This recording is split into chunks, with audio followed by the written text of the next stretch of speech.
Hi అండి, welcome back to my channel. ఈరోజు chicken curry ఎలా ఉండాలో చూసేద్దాం రండి. ఆనియన్, టమాటో, చిల్లీ అండ్ కొత్తిమీర వేసేసుకోండి. నెక్స్ట్ ఆయిల్లో మనం కట్ చేసుకున్న ఆనియన్స్ వేసేసుకొని ఆనియన్స్ డీప్ ఫ్రై చేసుకోండి. ఆనియన్స్ అండ్ చిల్లీ వేసుకొని కొద్దిగా సాల్ట్ అయితే యాడ్ చేసుకోండి. అంటే ఫాస్ట్గా మగ్గుతాయి కాబట్టి ఆనియన్స్ అనేవి. ఓకేనా? ఆనియన్స్ వేసుకున్న తర్వాత కొద్దిసేపు అయితే ఉంచండి. ఈరోజైతే మా ఫామ్ హౌస్లో అయితే ఒక్క కుక్క అయితే చనిపోయింది. చాలా బ్యాడ్ న్యూస్.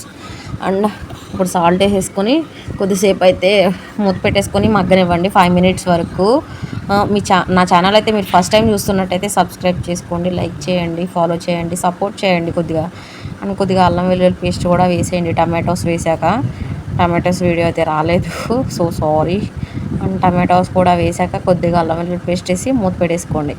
మూత పెట్టేసేసుకొని కొద్దిసేపు అలాగా మగ్గనివ్వండి. అంటే గ్రేవీ కోసం, గ్రేవీ అయితే అంటే కర్రీలో కలుపుకోవడానికి టేస్టీగా ఉంటుంది కాబట్టి అలా మూత పెట్టేసుకొని కొద్దిసేపు అయితే ఉంచండి. కొద్దిసేపు అయిన తర్వాత తిప్పుకొని చికెన్ ముక్కలు అయితే వేసేసుకోండి. చికెన్ ముక్కలు కూడా, చికెన్ కర్రీలో వాటర్ అనేది వేసుకోవద్దండి. చికెన్ కర్రీలో ఆల్రెడీ అయితే వాటర్ అనేది వస్తుంది ఉడికే కొద్దిగా, అందుకే చికెన్ కర్రీలో వాటర్ వేసుకోవద్దు. ఓకేనా? అలా కలిపేసుకొని కొద్దిసేపు అయితే మూత పెట్టుకొని బాగా ఉడకనివ్వండి. ఉడకనిచ్చిన తర్వాత ఇప్పుడైతే ప్రజెంట్ అయితే ఇలా ఉంది. కలిపేసుకోండి మొత్తం, కింద అడిగి కట్టుకోకుండా మొత్తం కలిపేసి మీ దగ్గర ఇవి ఉంటాయి కదా, చికెన్ మసాలా అండ్ ఉప్పు, కారం, పసుపు అన్నీ వేసేసుకోండి.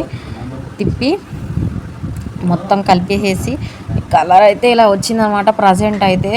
తర్వాత ధనియాల పొడి, గరం మసాలా, చికెన్ మసాలా అన్నీ వేసేసుకోండి.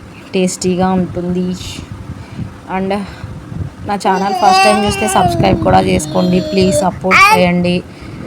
అన్నీ వేసేసి కొత్తిమీర జల్లేసుకుంటే రెడీ అయిపోయింది చికెన్ కర్రీ. మీకు నచ్చితే లైక్ చేయండి, సబ్స్క్రైబ్ చేయండి. బాయ్.